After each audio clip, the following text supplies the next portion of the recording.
Well, Barrister Okenna Nebedum is still very much with us in the studio. Thanks for remaining with us.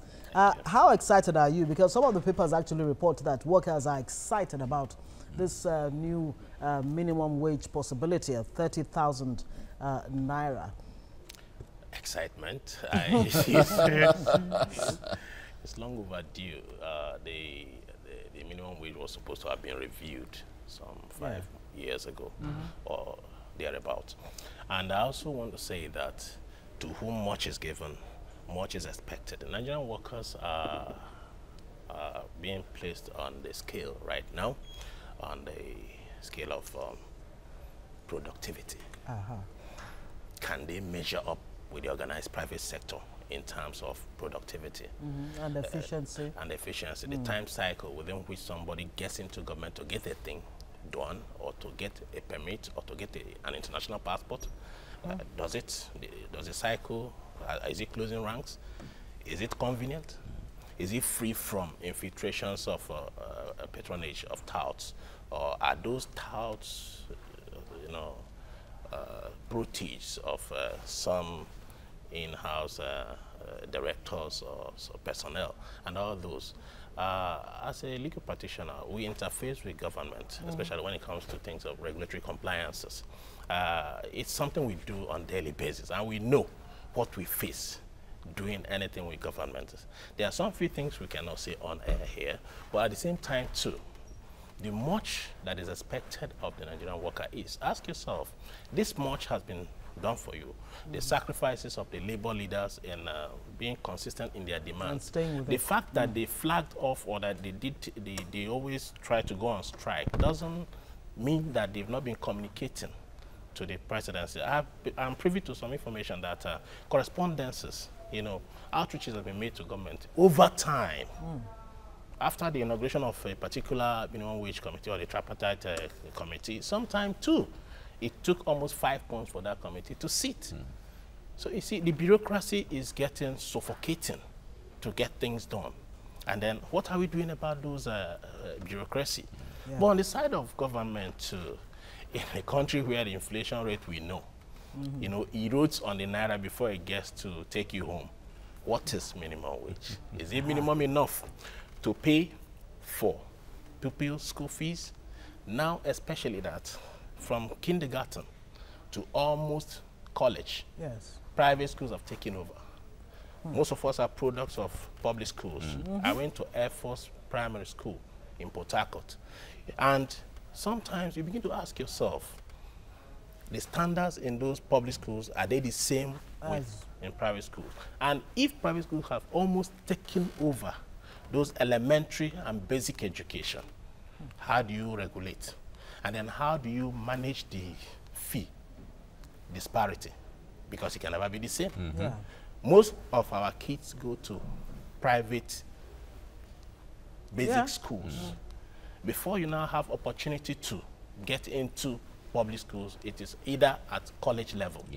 So will 30,000 naira pay for a KG pupil? And all that, even though I know there are other, when in HR practice, you have your basic salary, you have allowances and all those. But by the time the bill comes out from the National Assembly, we will see it and then see how it can take workers home. Okay. Now, the president has said he will see how they can transmit this to the National Assembly at the shortest possible time, which didn't really specify how long this is going to take. Before now, the Minister of Labour, Chris Ngige, was saying that this thing is going to take a process. The report will be submitted to the president, and then to the Federal Executive Council, and then to the National Economic Council, and then to the State Council before it is sent to the National Assembly, and then before the National Assembly, because it's a bill, so it has to go through the first, second, third reading, and then come back to the president as, if we are looking at it from that window, it can take forever. But what's your concern if it has to be that process? Or maybe the president can just do it on behalf of all of that process and send it to and transmit to the National Assembly? Is that what the executive order will take care of? Sure. I want to express my concern standing with the masses. For example, if you visit the newspaper stands or if you get to your mechanic shop and all those, you hear from the lower people at the lower rung of the ladder. They will ask you, does this process apply to senators' remunerations? Does this process apply to getting a minister accommodated or established upon appointment? Does this process apply to them over there against us? Because they will say it is them against us. Them versus us. Versus us. So that is a concern I have as a person. And 4, the president to say he will see how, as juxtaposed against the minister's statement. It is not a how. It is a routine you pass through every day. Transmitting a letter to the National Assembly is not something new to you. If it is new to him, he has retinue of aides that can get it done in less than 6 hours and then bring it for his signature. The letter will be transmitted and the National Assembly presiding officer will read it. It goes through. I don't envisage plenty arguments against this new minimum wage. Much as I know that anticipated is the arguments that are going to be for the minimum wage. But the input should be more on what will be a living wage, what will be the value of that money to them.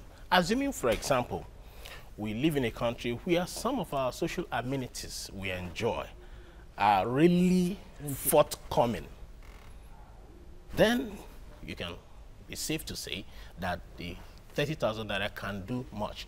But in a situation where you get home, there's power failure, you go buy fuel to fuel a generator, and then the PSP are no longer working, you dispose your refuse by yourself, and you don't patronize government hospitals because either some people are on strike or the drugs are not available. And you have to go to a private health facility. By the time you calculate all those... How does 30,000 stand against all of this? It's not a living wage. Okay. So now that labor or the Nigerian worker has, in principle, received the 30,000 naira minimum wage, what next?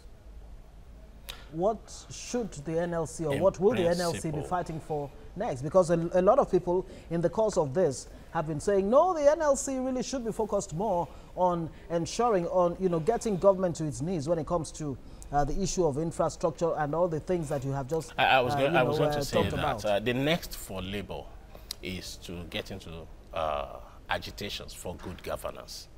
And most of all our problem comes from structure, the way our country is structured.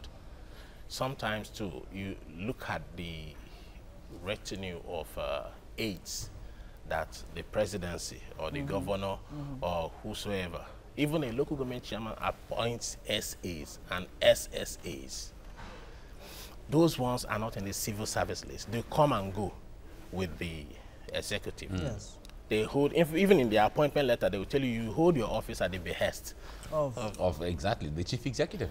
So sometimes I ask a question, and these people are not on the minimum wage scale. Their salary scale is quite different. So different strokes for different folks. Some people challenge me often, what are you lawyers doing? In a situation where a different law applies to some appointees and a different law applies to some, maybe that's a question we should be asking you too, right? Not to put you on the spot, but what are you lawyers doing? There's a sticker. No, but you'll find out, because what do lawyers do? What does lawyers do, self? And then there's another one that says, I be lawyer, I like trouble or something. No, I be lawyer. I be lawyer. I think trouble like, my trouble work. na my work, exactly. No, but let's look at this seriously. The National Assembly, there has been an argument when the budget is transmitted to the National Assembly. Yes, sir. At one time or the other, they've altered the figures to say it has to be reviewed upwards by jiggle with the figures here and there, where the monies have been added to the budget one time or the other. The minimum wage, 30,000, if it is transmitted to the National Assembly, is there a tendency or a possibility from the eyes of the law for the National Assembly to even say, well, let's even raise this thing to 36,000 or 35,000 or even 40,000 or something. Is it possible? It's very possible. You know, the 30,000 naira came from government. The organized private sector had their 25,000, and then Labour had their own. They are banding figures like 56 and some 65 and all those. So, and it would not be strange, because those people that arrived at those figures went around the country and did their questionnaires before they brought it in and did their analysis. And I'm not removing the fact that 109 people will have their 109 opinion to that when it comes. And they present their constituencies, you know. And get down to the House of Representatives, 360 people will have 360 opinions. But it is hard to be able to, you know, measure those opinions against the exigency of time. Yes. The president wants to use, or whosoever is in power right now, would want to use the 30,000 minimum wage as a political advantage.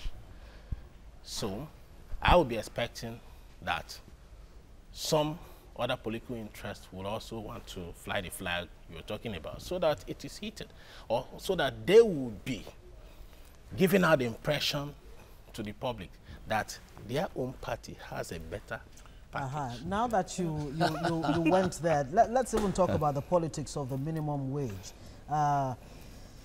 Some people have been reading political connotations to this, and they're asking, I mean, why now?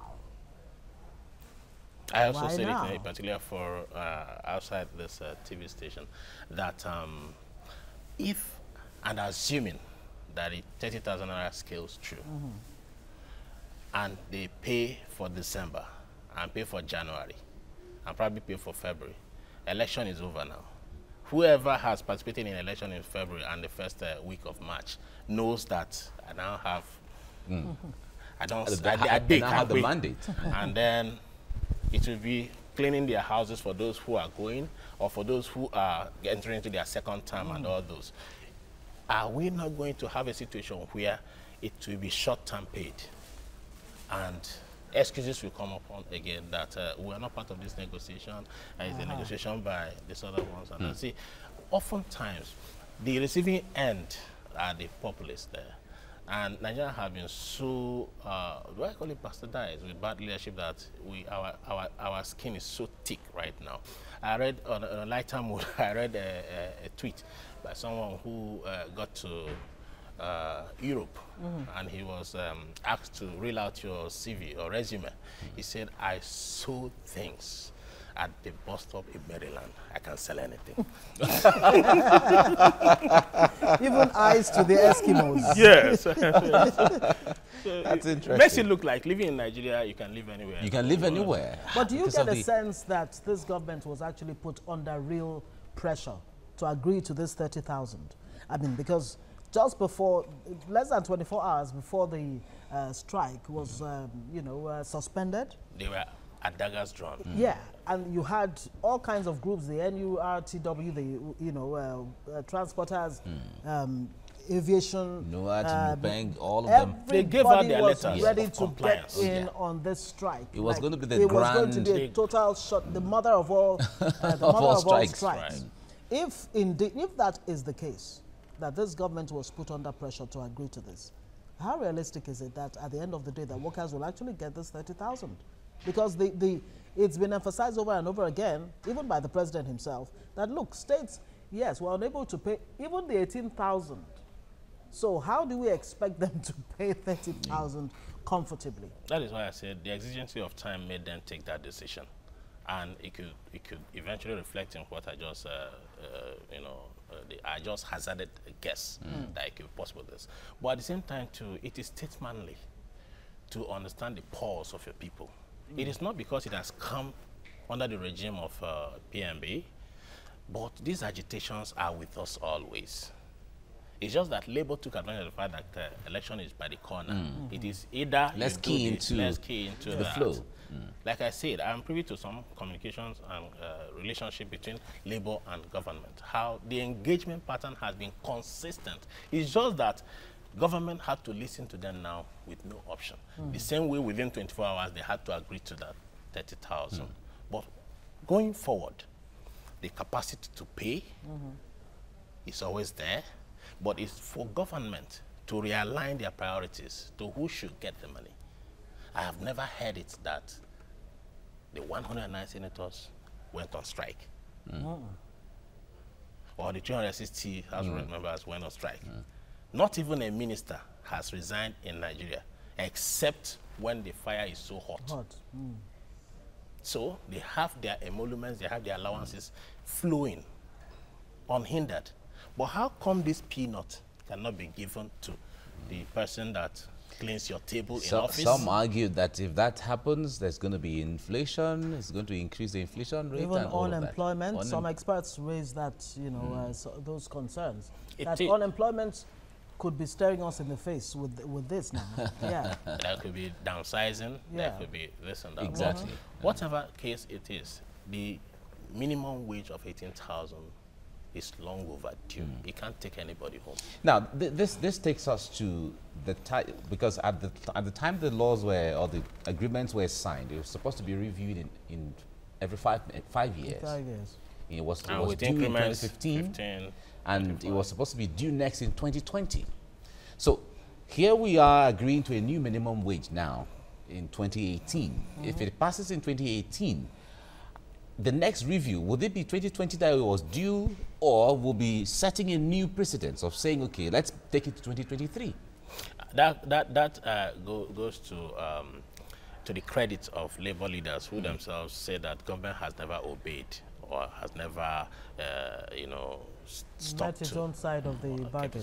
Of the bargain. And it's a very bad one for us not to have that integrity quotient as a government. But to the credit of labor too, I strongly believe that the law itself, there's nothing wrong with the law, it is the implementation. If it took time for a review that ought to have been done in 2015 to happen 3 years late, then government should be on its toes, knowing that The next review, exactly, is awaiting us. And it goes to the question you asked. Labour should now begin to agitate on the parameters of governance and what to make our naira stronger, and what to make our purchasing power stronger, and what to make it possible that Nigerians will spend less on social amenities. Where they are almost absent, the Nigerian citizen has always come in to bridge the gap. Like what I told you, some of them are security guards to themselves. Some families are their own waste disposal agents, and some families are their own internal power generation agents. And most businesses, I went into Apapa Wharf recently, and there, those who interface the clearing or whatever, and the business centers around them, your eardrum will almost be drowned by the noise of generators you hear. Not the noise alone. What about the fumes? The hazardous chemicals that it emits to the air. So are we concerned about those? Pollution of all kinds. So if we die instrumentally these days and we say that it is one witch pursuing us from the village, is it not a wrong accusation? While we live in a situation where our air surrounding us on daily basis are polluted, and we so in other words, everything gases. seems to be working against the Nigerian. It's almost a risk being a Nigerian or living in Nigeria. Would that be extreme to say? I mean, with what it's the picture that you've just painted now. It's a reality with so us. the chances are that with you know, with what you just said about the cycle of reviewing the minimum wage, chances are that we might be back here again. Sooner than later. Yes, and I say that against the background that the Nigerian masses has always been creative and very resilient in suffering through. Is that creativity? Does it have to do with corruption? Is it, I mean... Creativity from the backbone? Yeah, when you say no, survival strategy. Exactly. So what is that survival strategy? How to make do with the absence of governance. So what is the how? Is to that we actually, deploy the to how. survive. No, but you see, the point there is, an average young Nigerian, you're wired to begin to think that when you start working, somehow you're thinking of how to get your plot of land, you're thinking of how to build your own house, you're thinking of how to buy your own car, you're thinking of how to get, if you're making your own house, you're making provision for a generating set. You have all of those factored in your head already. Even thinking about getting married. Exactly, thinking about getting married. And the bride price. And there should be. Especially when you're marrying from certain places. Let's not go there. Let's not go Don't there. even go there. No, the point you made, yes. the point you made takes me to the possibility for a pay package for the Nigerian worker, which gives the Nigerian worker his access to mortgage, because he's not supposed to pay upfront for that land, nor a house. Ideally. Affordability, ideal. So is our pay package and our remuneration packages tailored to suit the Nigerian worker to this extent? That's the point. I recall when, I think it was BRF, Babatunde Rajafashola, when he was governor of Lagos State, or was it just after he, left as governor? He actually made a point that, look, the average Nigerian worker is paid on a monthly basis. It doesn't make sense. It's illogical to expect him to pay 2 years rent up front. So sir, you would think that these are part of the things that labor should begin to look at seriously. Otherwise, 30,000, even 300,000 may not even take the Nigerian worker home. But if you see it from that perspective, in other climes, the concept of paying in advance, of a prepaid system, is also there. Although it may not be 1 year or 2 years as it credit be, but credit system. Yes, if that's the system we adopt, is there anything wrong with the law in that regard? I remember our fathers bought Volkswagen from Kingsway then 600 naira. with less than 1,000 naira. The good old days. In this country. Good old days. Not in Bafana, it's in this country.